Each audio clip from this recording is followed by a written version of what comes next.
thing we like to talk about a lot here is what's on your heart, what's on your mind, and the part you're saying now is what's on your plate. It's the physical aspect. It's like, what goes on? What am I supposed to eat?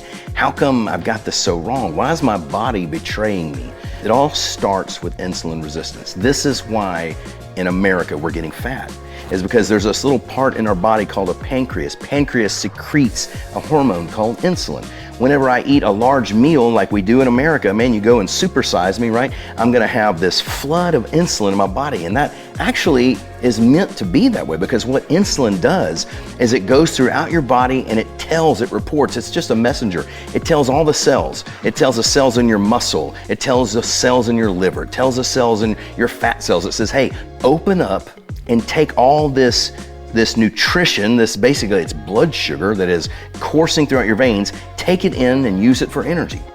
Well, unfortunately what happens is we do this over and over, and eventually when this hormone goes throughout your body, the cells report back, I'm full, I still have enough. The liver says, I don't need to store anymore. The muscles say, there's no more room for you here. And then what do we do now? Now your body says, hey, open up the fat cells. What happens is after this process happens over and over and over again, is that eventually the cells get resistant. They keep hearing the same conversation over and over from the pancreas, and they're like, we don't need this anymore, so they stop listening, and eventually they tune it out. And it gets to where now you've got all this insulin where your body keeps saying, hey, I need to force you to listen to me. The insulin raises too high in the bloodstream, and you have this high blood sugar, and it can be detrimental to your health. A program like SkinnyBox is the perfect answer. They say, this is what they teach us, is that to get rid of insulin resistance, you have to have 6 to 7 or so small meals a day. Something the size, no more than the size of 2 fists is about what you're supposed to eat at any setting. And the macronutrient balance has to be perfect. It should be low carb, it should be just moderate in fat and high in protein.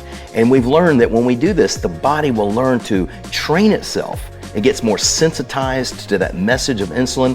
Insulin is trickling at a regular interval instead of spilling at all in bursts, and your body begins to heal, and it starts realizing, hey, I don't need to flood myself with insulin anymore. And before too long, the fat cells begin to shrink away.